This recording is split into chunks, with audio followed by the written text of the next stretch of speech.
Eu sou o professor Jaime Zorzi e na aula de hoje estaremos falando sobre as relações entre linguagem e pensamento. Esse é um tema demasiadamente complexo e nós teremos a oportunidade de fazer análises e reflexões sobre o que é linguagem, sobre o pensamento, sobre as relações entre linguagem e pensamento que nos interessam, porque trabalhamos com aprendizagem e desenvolvimento e esse é o foco central de toda essa, essa análise. Muito bem, podemos começar tentando compreender o que é linguagem. A linguagem, na realidade, é uma capacidade para usar sistemas complexos de comunicação e ela é adquirida através da interação social na primeira infância. Então, entendo linguagem como uma capacidade de lidar com ferramentas, instrumentos simbólicos. E para explicar essa questão de como nós adquirimos linguagem, essa capacidade simbólica, nós observamos ou temos algumas teorias presentes. Uma delas é o behaviorismo. E, do ponto de vista do behaviorismo, existe um papel dominante ou predominante do meio social. É como se nós nascêssemos com muito pouco conhecimento ou muito pouco definido o nosso conhecimento e seríamos extremamente dependentes do meio ambiente para dar conta de tudo aquilo que aprendemos. Nós temos uma teoria que é totalmente oposta, que é o inatismo. E aí, na teoria inatista, ou nas teorias inatistas, o papel dominante do inato sobre a aprendizagem, ou seja, praticamente nós já nascemos sabendo tudo o que a gente sabe ou já com uma tendência, uma determinação genética para aprender o que nós aprendemos e compreender o que nós compreendemos. Nós temos, por outro lado, as teorias interacionistas, e uma delas é o interacionismo construtivista, né? Aí, no caso,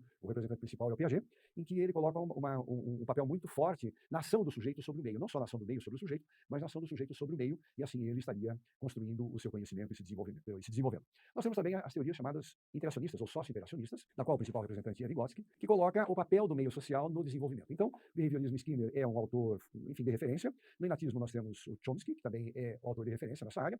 No construtivismo Piaget e no interacionismo Vygotsky. Na realidade, o que nós podemos concluir é que, de fato, nós temos para desenvolver algumas condições que nós trazemos desde que a gente nasce, que já vem, enfim, pré-determinadas, e o papel do meio é fundamental na deflagração dessa potencialidade toda que nós trazemos. O que é a língua? A língua, na realidade, é um sistema complexo de comunicação, e ela depende da nossa capacidade de adquirir linguagem. Portanto, linguagem é uma capacidade de lidar com ferramentas, instrumentos ou com símbolos. E a língua é um sistema de símbolos convencionais, desenvolvidos pela sociedade, e, como disse Saussure, é um sistema abstrato de signos interrelacionados que tem uma natureza social e psíquica. Quais são as relações entre linguagem e pensamento? Aí a gente também vê uma diversidade de situações ou de posições, alguns defendendo que a linguagem é a expressão do pensamento, que haveria uma espécie de independência, outros defendendo que a linguagem é um elemento constituinte do pensamento, e na realidade nós vemos que há toda uma interdependência. É claro que nós temos um desenvolvimento inicial pré-verbal, portanto não simbólico, e depois nós temos o desenvolvimento simbólico, no qual a fala se torna intelectualizada pela nossa capacidade de poder vir a usar símbolos. Então vamos pensar, na realidade, num casamento muito forte entre linguagem e pensamento, né? E fica muito difícil decidir o que é linguagem e o que é pensamento nessa história toda. Ora, vamos falar um pouquinho quais são os fatores determinantes do desenvolvimento da linguagem. É claro que nós temos que ter algumas condições físicas, algumas condições orgânicas, como audição, processo de atenção, habilidades motoras, as características gerais do nosso sistema nervoso central. Agora eu quero botar foco nos componentes da linguagem, nos sistemas da linguagem. E o primeiro deles é o significado. O que é que nós temos para comunicar? Quando nós falamos em comunicação, nós temos que pensar no conteúdo, o que é que nós vamos comunicar. E o que nós comunicamos são pensamentos, sentimentos, conceitos, conhecimentos que nós temos, nossas ideias, nossos desejos, nossas experiências, nossas crenças. Na verdade, esse é o conteúdo que forma todo o nosso campo semântico. Nós podemos ter alterações nesse campo semântico? Sim, claro, podemos ter. Exemplos de alterações no campo semântico nós encontramos na deficiência intelectual, por exemplo, na síndrome de Down, no transtorno do espectro do autismo, são condições ou transtornos do desenvolvimento que alteram essa condição semântica ou simbólica de formação de conceitos e conteúdos. Além de ter o que dizer, nós temos que pensar na função social da comunicação. Por que é que nós estamos dizendo alguma coisa para alguém? E aí nós vamos falar das habilidades pragmáticas, habilidades dialógicas, que elas envolvem, por exemplo, a habilidade para iniciar uma conversação, para encerrar aquilo que nós estamos, enfim, a nossa conversa com alguém, nossa habilidade para responder ao outro quando o outro tenta entrar em contato com a gente, interagir com a gente, nossa habilidade para manter uma interação firme, nossa sensibilidade em relação ao que o outro pensa, olharmos o que o outro está pensando, o que ele deseja, qual a sua intenção, quais são suas reações nessa dinâmica comunicativa, e o que implica também uma habilidade fundamental, que é saber ouvir. Muitas vezes a gente acha que desenvolver as competências comunicativas é saber falar, mas mais importante que saber falar é saber ouvir. Ora, nós temos que ter, portanto, uma intenção para comunicar. Por que é que alguém diz alguma coisa para alguém? Como eu disse, pode haver transtornos nessa área também, dessa habilidade pragmática, e esses transtornos nós encontramos, por exemplo, no transtorno do espectro do autismo, na deficiência intelectual, nos níveis mais elevados. Ora, falamos que tem que ter um conteúdo, tem que ter uma razão para comunicar, e agora nós temos que pensar na forma que nós vamos usar para nos comunicarmos. E aí é que entram os recursos verbais e recursos não verbais, no caso, a língua. Nós vamos nos comunicar usando a língua falada, a língua escrita, ou hoje, por exemplo, se tornando cada vez mais divulgada, a língua de sinais. São sistemas linguísticos convencionais que nós vamos denominar de línguas. Muito bem. Quais habilidades linguísticas que nós temos que dominar para podermos garantir a comunicação? O desenvolvimento do vocabulário, domínio das regras morfossintáticas, o domínio fonológico, que são os sons da fala, habilidades metalinguísticas, ou seja, pensar sobre a linguagem que a gente usa e compreendê-la do ponto de vista de quem reflete sobre a linguagem, compreender as relações entre letras e sons, no caso da escrita, nós usamos uma escrita alfabética, regras ortográficas, como é que funciona a ortografia da língua, e também, é claro, temos que pensar na prosódia, né, na nossa entonação. Então, todas essas características são habilidades voltadas para o domínio da forma, da linguagem. Podemos ter transtornos, déficits nessa área da linguagem? Sim, nós podemos ter transtornos ou déficits na área da linguagem, como é a questão do transtorno do desenvolvimento da linguagem ou distúrbio do desenvolvimento da linguagem. São transtornos que afetam de uma maneira particular aquelas habilidades envolvidas exatamente no desenvolvimento da linguagem e que podem vir a acarretar uma série de prejuízos, tanto já na área do desenvolvimento da linguagem oral e principalmente no desempenho acadêmico, na medida que a criança precisa aprender a ler e escrever, e haverá uma fortíssima demanda de habilidades linguísticas sobre, enfim, essas aprendizagens, né, como eu disse, principalmente de natureza acadêmica. A dislexia é outro transtorno específico de linguagem, só que aí afetando a questão da aprendizagem da escrita e da leitura. E nós temos também como outro exemplo a desortografia. Muito bem, nesse bloco, né, nessa aula, nós vimos aí a questão da linguagem e da comunicação do ponto de vista de algumas características e componentes do seu desenvolvimento. Obrigado e até o nosso próximo encontro.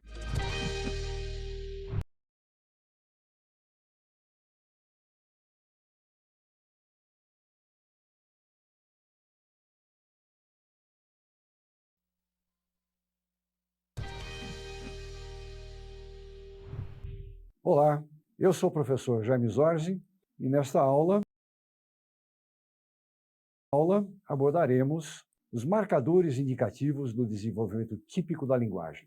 O que é que nós vamos tomar como referência? O que é que vocês ou você tem que prestar atenção a hora que estiver aí com o seu aluno, enfim, para poder dizer que está havendo um bom desenvolvimento. Vamos lá apresentar esses marcadores. Na realidade, quando a gente fala em linguagem oral, nós podemos dizer que a linguagem oral tem um forte componente biológico. Nós nascemos para falar. Quando a gente não fala é porque nós temos algum problema. Nós temos uma idade esperada para começarmos a falar, que é em média 1 ano e meio de idade, e se acontece antes a fala, ótimo, é um ótimo sinal. E se ela começa a demorar para aparecer, já pode ser um sinal de que problemas podem estar ocorrendo e merecem uma atenção.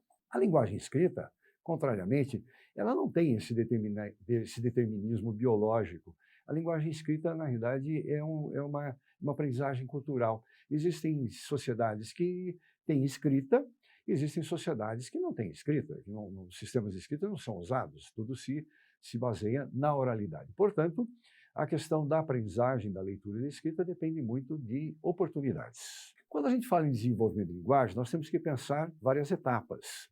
Tem uma etapa inicial, até por volta de 1 ano e meio, basicamente, na qual a comunicação nós chamamos de comunicação pré-verbal. Essa comunicação, inicialmente, ela é não intencional. Quando nós temos lá um bebê pequeno se chorando, fazendo, enfim, se movimentando, se expressando, sorrindo, nem sempre há uma intencionalidade, ou seja, nem sempre o bebê tem a ideia de que quem é ele, quem é o outro, e que ele tem sentimentos, desejos, enfim, e que está se organizando para transmitir isso para alguém. Então, nós temos uma comunicação não intencional que conta com a nossa habilidade de podermos interpretar gestos, expressões, sons que a criança emite. Porém, a partir de um certo momento, 9, 10 meses de idade, começa a surgir assim nitidamente uma comunicação intencional. As crianças compreendem quem são elas, quem são os outros e que aquilo que está na cabecinha dela, no desejo dela, não necessariamente está na cabeça do outro, que é preciso ela arrumar alguma forma de comunicação para que isso aconteça. Então, nós começamos a falar na comunicação não intencional, primeiro com gestos, com vocalizações, para chegar até uma comunicação representativa, que é a comunicação com o uso da palavra ou de símbolos que representam objetos ou situações. Pensando de uma maneira geral, eu quero trazer alguns marcadores para vocês. O que nós encontramos de 1 a 2 anos de idade no comportamento verbal das crianças? Por exemplo, a comunicação tem como finalidade a expressão de necessidades, de obtenção de atenção, de dar informações elementares, de perguntar. As palavras tendem a ser produzidas isoladamente, ainda não na forma de frases. A criança compreende algumas perguntas e ordens, desde que muito ligadas ao contexto que ela está vivendo. O domínio dos sons da fala ainda é muito elementar, não domina todo o sistema fonêmico. E dos 18 meses em diante começa a produzir enunciados de 2 ou 3 palavras. De 4 a 6 anos de idade, nós já encontramos um vocabulário com cerca de 6.000 palavras. Já verificamos também o domínio básico da gramática da língua. Nós encontramos sistema fonêmico completo. O desenvolvimento de habilidades metalinguísticas, por exemplo, saber definir palavras, fazer perguntas sobre o significado das palavras, identificar sílabas, rimas, fonemas das palavras, narrar fatos, conservando a sequência dos mesmos. Então a criança se mostra capaz de contar uma história, contar uma experiência, relatar aquilo que aconteceu com ela de uma maneira ordenada, seguindo começo, meio e fim. E a manutenção de diálogos. Essas habilidades todas de linguagem oral serão fundamentais para o sucesso na alfabetização. Portanto, muito cuidado, muita atenção nisso que nós chamamos os marcadores do desenvolvimento da linguagem, para que possamos ter sucesso acadêmico futuro. Obrigado e até o nosso próximo encontro.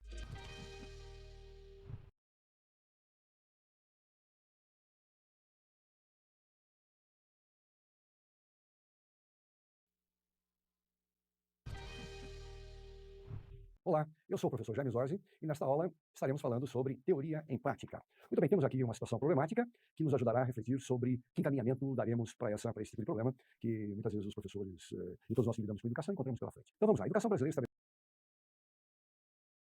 estabelece a meta de aprendizagem da escrita para os alunos na faixa etária de 6 anos, havendo certa flexibilidade para que essa aprendizagem ocorra dentro dos 3 anos seguintes. Imagine que você participará de uma reunião com professores de educação infantil de um município e precisa esclarecer quais processos importantes eles precisam se atentar no desenvolvimento do pensamento e da linguagem de crianças para que possam aprimorar habilidades que serão relevantes na aquisição da escrita. Quais pontos você destacaria? Inclua entre outros tópicos, vamos falar então da fala se tornando intelectual e da questão do pensamento verbalizado. Vamos tentar aí colocar essas questões em foco. Muito bem, então eu diria que para pensarmos nessa situação, o que o professor da educação infantil deve fazer para criar condições favoráveis visando a alfabetização e a porta de entrada para o sucesso, todo o sucesso acadêmico?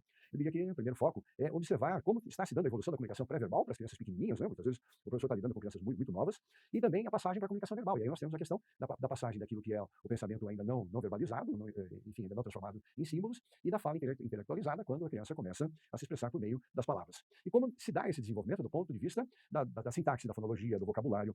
E isso tudo vai configurar o domínio da evolução da comunicação verbal. Então, muita atenção nas características de compreensão da criança, como que a criança compreende linguagem e também como ela se expressa. Além desse foco no desenvolvimento de habilidades comunicativas orais, que envolvem habilidades dialógicas, formação de conceitos, de significados, a extensão do campo semântico, vamos pensar um pouquinho naquilo que vai ser fundamental, que é uma condição da criança refletir sobre a linguagem que ela usa, o que nós vamos chamar de habilidades metalinguísticas. Dentre essas habilidades metalinguísticas, nós podemos salientar a importância da consciência fonológica. O que é a consciência fonológica? Na verdade, é a habilidade que a criança desenvolve de pensar sobre a linguagem, sobre a fala, sobre a estrutura sonora da fala. Isso é o que nós vamos chamar de consciência fonológica. Então, uma criança que diz assim: olha, professora, eu descobri que borboleta é mais comprido do que bola. Borboleta tem 4 pedaços, bola só tem 2. Então, borboleta é mais comprido do que bola. Isso é já uma análise sobre a estrutura fonológica da palavra. Nós temos que pensar na correspondência fonema-grafema. Como nós vamos começar a conduzir a criança, do ponto de vista de levar esse conhecimento dos sons que ela vai adquirindo sobre a estrutura sonora da palavra e relacionar com o papel das letras, porque as letras representam fonemas. E também o conhecimento das letras. A criança tem que se familiarizar com o nome das letras, com o formato das letras, com a nomeação das letras, com o reconhecimento das letras, porque essas habilidades de uso da linguagem, de reflexão sobre a linguagem, serão fundamentais. Muito bem, espero ter ajudado vocês no encaminhamento dessa questão.